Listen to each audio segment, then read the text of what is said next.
Hey, hi, hello again. It's me, Amy the Baker, back with another video. And Bubba's back too, because I just went to start filming and he decided to wake up. Granted, it's kind of my own fault because I decided to do some yoga when I first put him down. You like being in the video? He's being so cute. So I discovered some stale ass marshmallows. Not ass marshmallows, they're just regular marshmallows. Sorry, that was a bad joke. Anyways, oh gosh. I discovered these marshmallows in my cupboard because I knew I had some in there.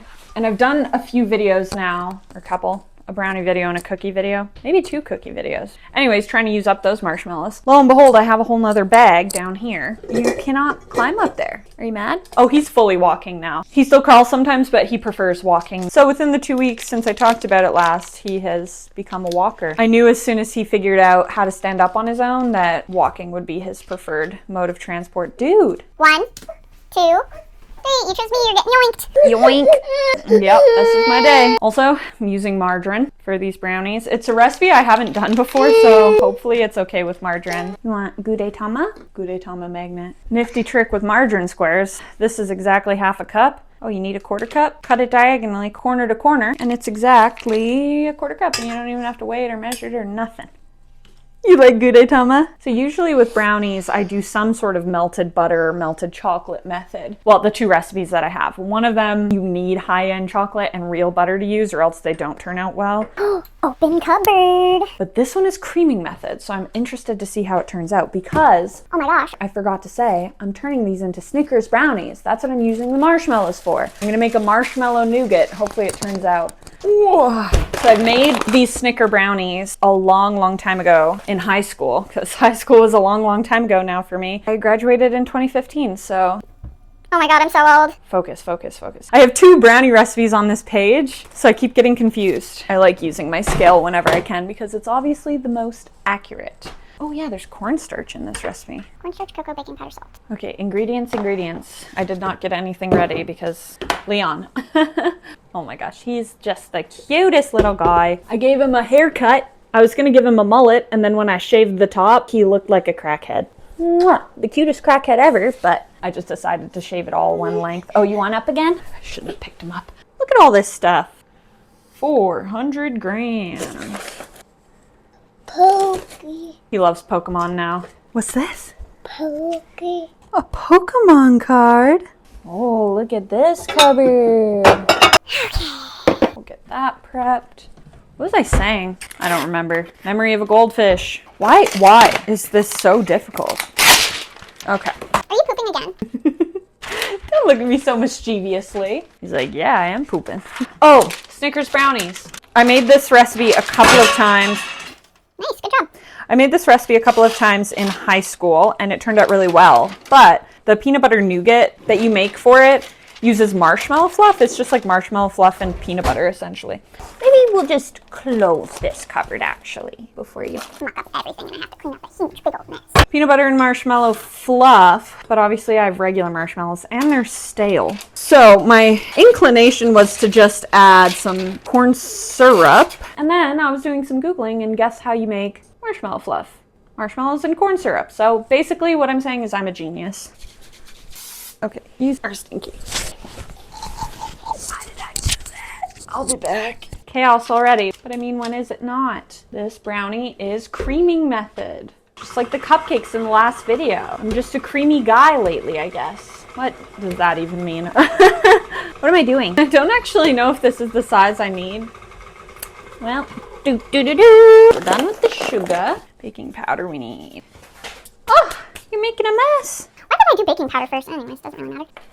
That's solid. Oh, I'm these iron pills. Salt. Oh yeah, and I'm using salted margarine. Just a little bit of salt. 1 tablespoon. Okay. Don't worry, he can't get into that bottle. At least to my knowledge. And I'm right here anyways. It's not like he's playing with it by himself. Oh, yep, that's the mixer.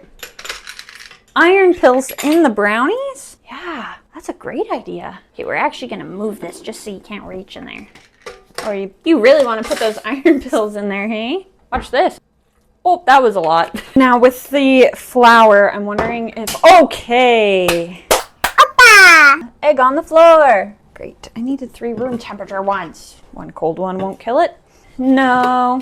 A lot of times when people include flour in grams on their recipes that are in cups, it's just the standard conversion. So let's see. 1. Oh yeah, this is already going to be way more by doing it measured. And a half. And that's why you measure your flour, even if it's in grams on an internet recipe, because oftentimes it will not work. And yes, I've had this problem before. Let's get to mixing. No, bubby. You gotta be far away from that so you can't touch it. Cracked egg is still on the floor. Yes, it is being left there for the time being. Humpty Dumpty had a great fall, okay? All the king's horses and all the king's men couldn't put Humpty together again. That was stupid. Yay! You like Humpty Dumpty, hey? Give this a mixy mix. Whoa, buddy. Whoa, buddy. Ah. Oh, God. Do you want a snack? Some goldfish? I stepped on a blueberry. That was disgusting. I would not be doing this if I didn't already have dinner prepared. After I get this in the oven, I'm all his. Freaking lumpus. Dang it. I'm gonna whip the ever-loving crap out of this to try to break up that butter. Thankfully it's margarine, so it's oil-based. Less hearty than butter. That actually doesn't look too bad. It said to mix together the egg, sugar, and butter until light and fluffy. So it didn't even say creaming method. It said to put them all in at once, but obviously I'm gonna do a little quick creaming. Okay, this mixer is almost as old as I am. It is at least 20 years old, more than that, because I was using this mixer when I was 5 years old and I'm 27 now. Oh yes, and then it said turn it off, add the flour, mix on low. Don't make a mess. Nice. Gonna give it a hand mix, just to make sure there's no unmixed patches, and then we'll get her in the oven. I'm gonna try to come back to make the nougat just because I think it's gonna be funny. It could be a disaster, or it could be the best thing ever that I'll never be able to replicate. All of the best things I've ever made will never be replicated. This doesn't look very dark. It did say to use Dutch processed cocoa. I don't know if that's different than I did know at one point the difference between Dutch processed and regular. Do I know it now? No. Oh my God, Bubby. Okay, ready? Watch this. Whoa. Wow. Ooh. Yeah, I feel like they used a rectangle pan and these are gonna take longer than I anticipated in the oven. Should I try the batter? Hang tight. Don't move. Okay. Yep. That's an egg. Should we sing a song? Just a little bit lonely in this zone. It's always colder on your own. Okay, this looks beautiful. I'm gonna pop it in the oven. It'll probably take upwards of half an hour. We gotta wash your hands and Mommy's hands. Yeah. And I gotta clean that egg off the floor before I forget about it because I will. But don't you worry, don't you fret. This video, it's not over yet.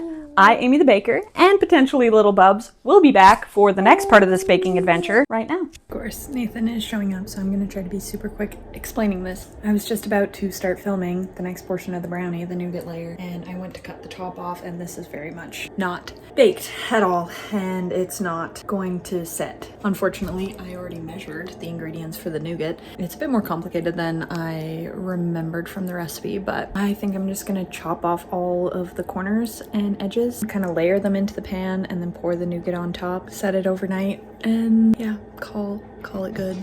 This is what we're working with. I'm gonna pour the nougat on top and then maybe do like a chocolate layer. I don't know. It's gonna be a process. I'm back and I don't have a lot of time. Bubby could wake up at any moment. He is sleeping and it's like 5:30. Even if he doesn't wake up right away, I gotta go wake him up. Anyways, this was an ungodly disaster, but we persevered and I made it work. And they taste really good. I was so worried that they were gonna be, oh my God, my hair. I was worried the nougat was gonna be way too hard when I poured it because I like touched it and I was like, is it like peanut brittle? But no, it's actually perfect. Now I just need to make this recipe again, but make it properly because I think it would be so good. Unfortunately, I don't have extra money to get extra ingredients, but it will be on my remake list. I'll link the recipe down below for you guys to try. The only things that I was gonna do different was the caramel and the chocolate. So the chocolate on top of this one is actually just chocolate chips and peanut butter melted together. I find it has a better flavor. And the caramel, I was gonna do my peanut butter caramel to just bring the peanut butter flavor all the way through. But oh my gosh, what chaos that day was. Like, it's kind of a blur even though it was literally 2 days ago. I totally forgot to mention in the baking portion that earlier that day, I had got a call from the BC Children's Hospital saying they needed to reschedule Leon's eye surgery because he has 2 lazy eyes, so he needs surgery on them, and the sooner you do it, the better, even though it like scares the crap out of me. But oh my gosh. I feel like a foot. So it was supposed to be right at the end of this month, at the end of January. They rescheduled it for later in the year now. And that's all well and good, except for the fact that I had just booked the hotel the day before and there was a non-refundable deposit. I got off the phone with the lady from the Children's Hospital and just started bawling. Booking the hotel was stressful enough as it is. And the reason it was so stressful was because we had just been denied coverage. So we have to pay out of pocket for it. But the lady at the Children's Hospital gave me a number for a social worker. I called them. So we're going to try to work out to get some of it covered. And when we go do our taxes here, probably next month, I'm going to ask them if the expenses we have to pay out of pocket will be deductible next year. So maybe that's like something we can get back for it, but I'm not sure. That happened in the morning. And then I had that phone call with the rescheduling, had a mental breakdown. Pulled myself together because I'm a mom, I don't really have a choice. And then when Leon was napping, I called the social worker to see what their opinion was and what maybe they could do for us. And then the hotel to see if I could switch the booking or get the money back or anything. And anyways, we moved the reservation to when his new surgery date is. I won't get the deposit back if we cancel that one. As long as we book with them within the next 6 months, I can use that deposit as a credit towards the total. Anyways, it was very stressful. I'm gonna break this into 2 bites because I have more story to tell of the chaos that was that day. It's so good. Then later in the day, I'm doing dinner. Bubba's fussing, and I pick him up, hoist him over my shoulder on this side. So I'm doing this on this side and my shoulder just gives out and it's like and as it's giving out and crumpling and cracking underneath the weight of Leon, I fall to the ground as to not drop my child, get him onto the ground, myself onto the ground, and then like hyperventilating. I just go and turn on the TV, sit down with him so I can get my bearings about me. And I didn't go to the ER because they weren't going to do anything for me. I'd have to sit there for 5 or 6 hours just for them to tell me to take Tylenol and leave. But the next day I called my doctor's office. They were able to get me in that day. And I suspected it was my rotator cuff because I've had issues with this shoulder for a decade now. I was seen by the resident and he said, yeah, I suspect it is a rotator cuff injury. Then he just recommended me seek physio and take over-the-counter medications. He did offer to prescribe me something, but I'm super wary when it comes to painkillers and pharmaceuticals of that nature. So that was my day and it was very stressful and I'm kind of just like, I feel better today. I mean, my shoulder's still sore. I had to take the day off work, but I should be okay to go in tomorrow. Last bite. And that concludes my rant and ramble session. Thank you for listening. Thank you for watching. Thank you to all the new subscribers. My last video that just came out is now my most liked video, even though it's not my most viewed video. And I gained 9 subscribers overnight last night. So thank you, welcome. I'm gonna call it there because I gotta go wake up my bubby. He's actually kind of stirring, so I'm assuming he'll be up right away here. Like the video if you like the video. Comment down below a chaotic cooking experience or baking experience that you've had in the past. Subscribe if you haven't done that already, and I'll be seeing you guys again in the next one. Peace. Hi, Amy the Baker.